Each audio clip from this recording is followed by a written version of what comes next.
I'm Selena. Standing here on the graduation stage, holding my diploma tightly, I can still feel the lingering emotions from the events that unfolded earlier. The courtyard is filled with families, flowers, and the sound of cameras flashing. As I look around, I see my parents and brother, but this time, I feel a sense of detachment. It's a far cry from the pain and disappointment I've felt for so long.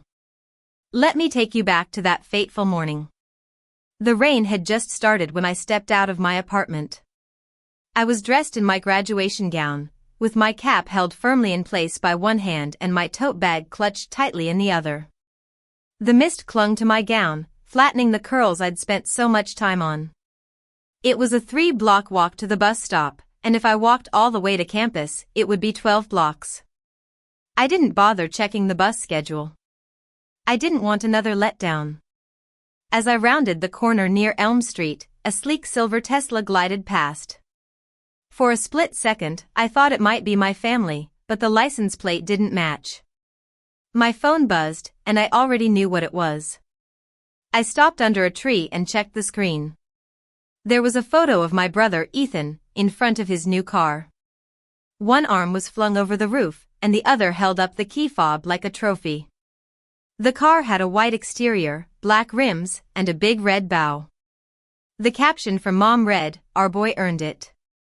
Right below it, a message from Dad said, "Walk there, we're buying your brother a Tesla." I stood there, frozen, as a jogger passed by, giving me a curious look. I didn't feel the cold or much of anything. By the time I reached 17th Street, I wasn't thinking about the rain anymore. I was lost in memories of all the times my parents had overlooked me. My parents, Mr. and Mrs. Thompson, are a well-to-do couple. My father is a successful businessman, always focused on his work and social status. He values achievement but only in the way he defines it. My mother is more concerned with appearances and keeping up with the Joneses. They've always doted on Ethan, who is 2 years younger than me. When I was 9, I won the district spelling bee. My name was in the school newsletter, and I came home with a trophy almost as tall as my backpack. That same week, Ethan scored a goal in his under-8 soccer game, although it was an owned goal. But my parents brought cupcakes to his next practice, while my trophy gathered dust on the kitchen counter until it was moved to the garage shelf. As I got older, the disparity in treatment became even more evident. By the time I was 13, I realized that if Ethan brought home a B-, we'd order pizza to celebrate. But when I brought home straight A's, Dad would just give me a nod and say, "That's what we expect from you, Selena." I started hiding my report cards to see if anyone would notice. Of course, they didn't. On my 16th birthday, I got a recycled shopping bag with a thrift store sweater and a brochure for a used car lot. Mom said, "We'll help you when you're ready." When Ethan turned 16, they rented out a community center, hired a DJ, and gave him the keys to a used Mercedes-Benz with low mileage and leather seats. I got my first job the following summer, saving every penny to pay for the insurance on the old Ford the first eventually bought myself. Ethan never worked a day in high school. When he started college, they covered his tuition, rent, and gave him a monthly living stipend that was more than my entire scholarship budget. 3 weeks before graduation, my old Ford started making a strange knocking sound. The mechanic said it was something serious and expensive to fix. I called home and carefully said, "I might need help getting to the ceremony. It's across town, and I don't think the car will make it." There was a long pause, and I could hear Dad typing in the background. "Can't one of your roommates drive you?" he asked. I replied, "They're all graduating, too. We have to be there early for lineup." Mom chimed in, "We'll figure something out." And then she added, "By the way, did we tell you Ethan made the dean's list this semester?"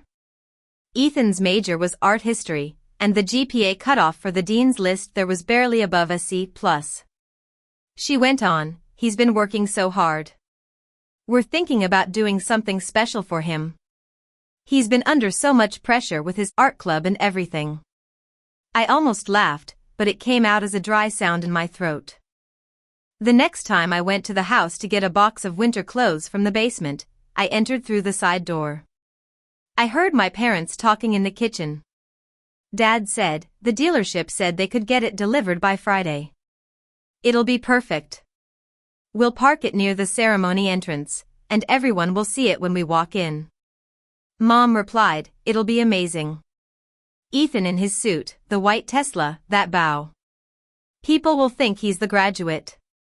I froze, and they didn't notice me until I made a sound. My father cleared his throat and said, Hey, Selena. We didn't know you were here. I just nodded and got my box. Neither of them mentioned the car or asked if I needed help getting to graduation. As I loaded my things into the trunk of my old Ford, I stared at the peeling paint, the torn seat fabric, and the rattling that got louder with each mile. I closed the lid and told myself that I was used to showing up alone, used to not being part of their plans. The morning mist hadn't lifted when I stepped outside. My gown clung to my legs, and the hem of my dress was already damp. A breeze tugged at my cap, and I pressed it down with one hand while clutching my tote with the other. My shoes slapped against the wet pavement as I passed several families taking pictures on their porches. I kept my eyes straight ahead. When I reached the bus stop, there was an older woman sitting on the bench with an umbrella against her knee. She looked up as I approached. Her eyes were kind, and she asked, "Graduating today?" I nodded. "University of California?" She patted the seat beside her. "Sit before you get soaked." "I'm Mrs. Jenkins." I hesitated but then sat down next to her. "I'm Selena." She asked, "Family meeting you there?"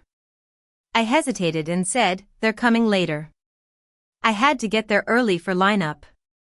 She didn't press but instead said, "I took the bus to my graduation, too. Nursing school, 1965. My parents were at my brother's football game. They sent a postcard afterward and missed my name being called." I didn't know what to say. She then added, "You learn not to need applause, but it still would have been nice to hear it." Just then, the bus groaned to a stop. The driver, a friendly man with graying hair, looked at my gown and waved me on. "No fare today." "Congratulations," he said. Inside, a woman in a nurse's uniform stood up and offered me her seat. A young boy with earbuds gave me a thumbs up. I mumbled thanks and sat down, holding my tote in my lap. The small acts of kindness touched me more than I expected. As the bus rumbled towards campus, my phone buzzed. It was a text from Ethan. "Tesla is amazing. Driving everyone to your thing now. Can't wait for people to see it." I turned the phone off and put it in my bag. When I arrived at the campus, the graduate assembly area was a flurry of activity. I found my place among the business majors and kept adjusting the tassel on my cap.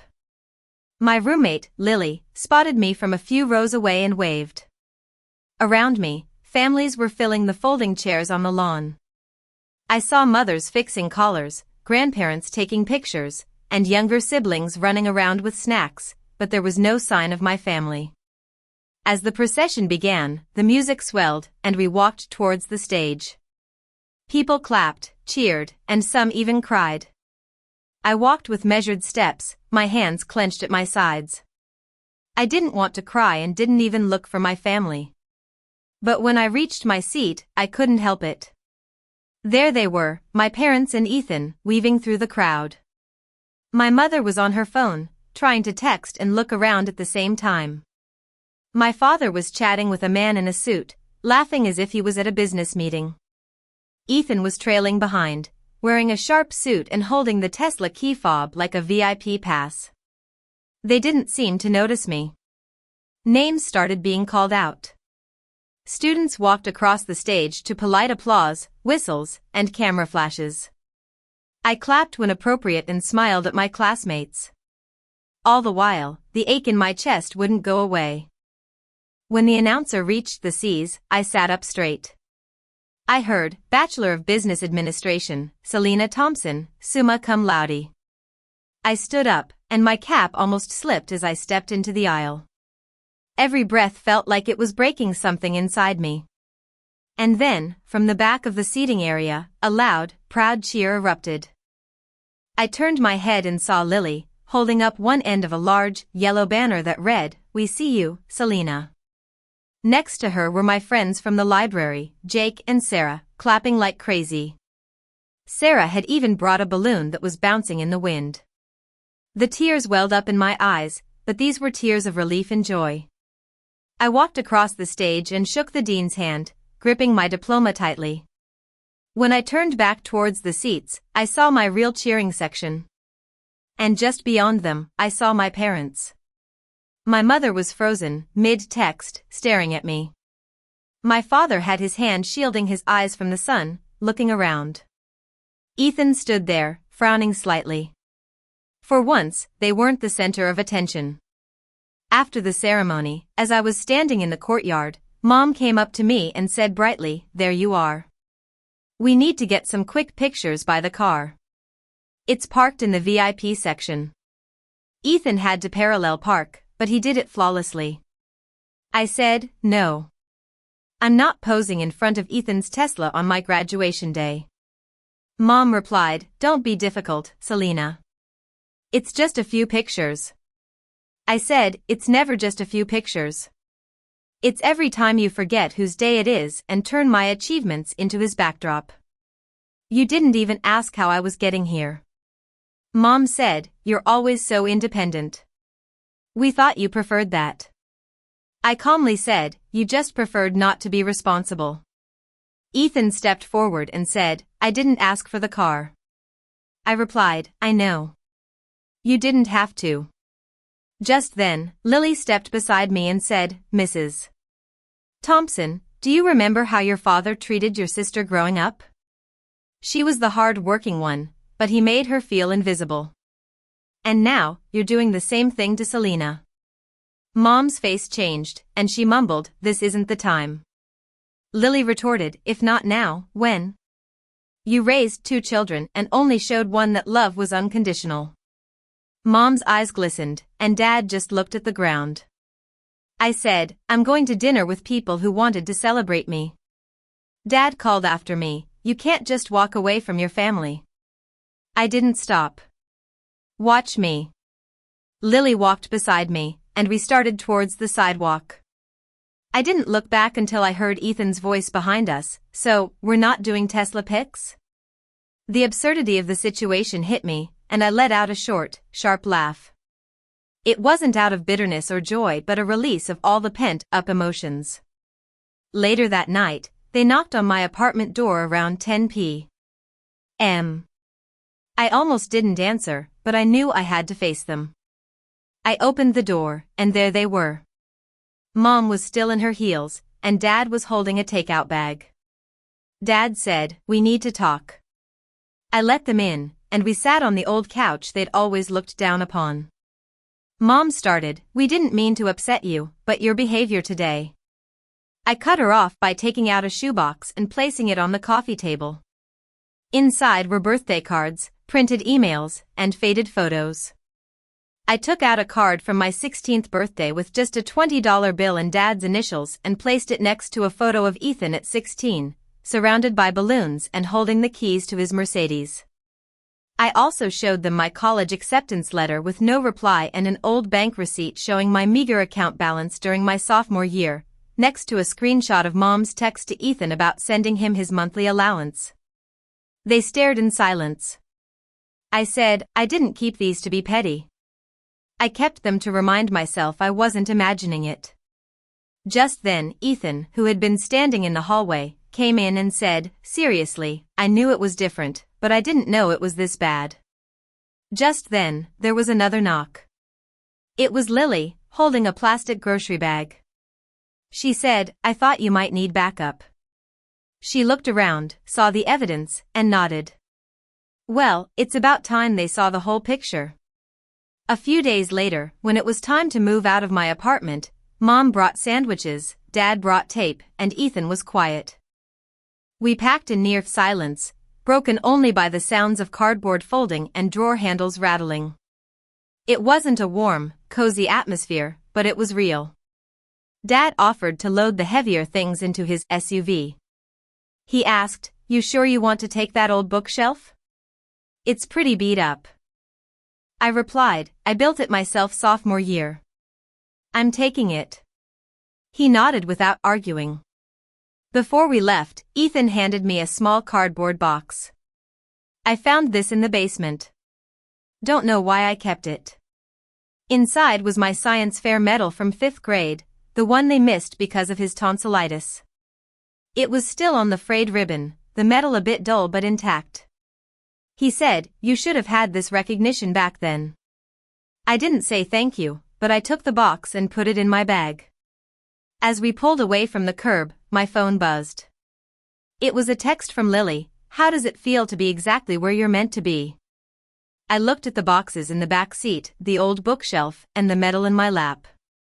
I typed back, like the beginning, and then hit send. I turned towards the road ahead, ready for whatever was to come.